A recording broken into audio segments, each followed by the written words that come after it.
बच्चों, मैं जेईई और नीट के लिए मैं एक पुनः महत्वपूर्ण क्वेश्चन लाया हूँ। क्वेश्चन फोटोइलेक्ट्रिक इफेक्ट से है, यानी मॉडर्न फिजिक्स से क्वेश्चन है। देखिए क्वेश्चन क्या कहता है। अप्रैल में आपका जेईई का एग्जाम होने वाला है, मई में नीट का एग्जाम होने वाला है। दोनों के लिए यह इम्पोर्टेंट क्वेश्चन है।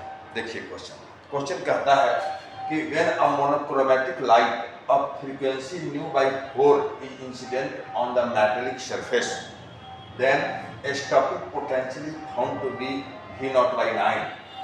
And when frequency is nu by 5, then the stopping potential is V naught by 3.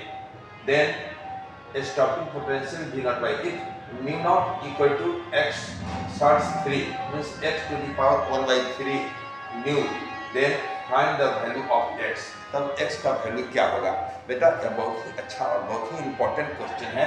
JEE के लिए तो खासकर ज़्यादा इंपॉर्टेंट है, ठीक है, नीट के लिए भी इंपॉर्टेंट है। देखिए हियर गिवन क्या दिया हुआ है, nu1 equal to nu by 4 and vs1 equal to v naught by 9, nu2 equal to nu by 5 and vs2 equal to v naught by 3। Mu क्या है? फ्रीक्वेंसी है। तो क्या दिया हुआ है, nu1 new by 4, vs1 v naught by 9, nu2 new by 5, vs2 v naught by 3। अब मैंने कौन सा फॉर्मूला इस्तेमाल किया बच्चों? देखो मैंने इस्तेमाल किया according to Einstein photoelectric equation. According to Einstein photoelectric equation क्या है? आइंस्टीन का फोटोइलेक्ट्रिक इक्वेशन होता है EVS equal to h nu minus h nu naught. अब यहाँ VS के बदले मैं v नॉट बाई 9 रख रहा हूँ और न्यू के बदले न्यू बाई 4 रख रहा हूँ। तो हो गया EV naught by 9 equal to h nu by 4 minus h nu naught. तो क्या हो गया, EV naught equal to 9 into और ब्रैकेट में h nu by 4 minus nu naught h nu naught. यहाँ h छूट गया है, h न्यू नॉट हो गया। इक्वेशन 1 मैंने मान लिया। सिमिलरली क्या है, अगर हम VS2 के ऊपर v नॉट बाई 3 बैठाते हैं तो दिया हुआ है क्वेश्चन में कि nu2 न्यू बाई 5 हो जाएगा। तो मैंने बैठा दिया कि EV naught by 3 equal to h nu by 5 minus h nu naught. अब मैंने क्या किया कि EV नॉट के बदले इक्वेशन 1 से मैंने 9 ब्रैकेट के अंदर h nu by 4 minus h nu not मैंने बैठा दिया और minus h nu by 5 minus h nu not मैंने बैठाया। इससे क्या किया मैंने 3 लाइन काट दिया, फ्रॉम इक्वेशन 1 मैंने लिख दिया और इस इक्वेशन को मैंने सोल्व कर दिया।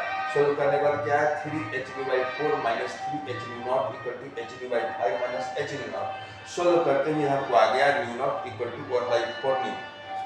बट गिवन क्वेश्चन में दिया हुआ है कि एक nu naught equal to x और शॉर्ट्स दिया हुआ है। इसको ऐसे भी लिख सकते हैं। देखिए इसको लिखने का ये तरीका हो सकता है कि x to the power 1 by 3 लिख देते हैं, माने nu naught equal to x to the power 1 by 3 nu. Then what will be the value of x? यहाँ मैंने कंपेयर कर दिया, nu naught equal to x to the power 1 by 3 nu है।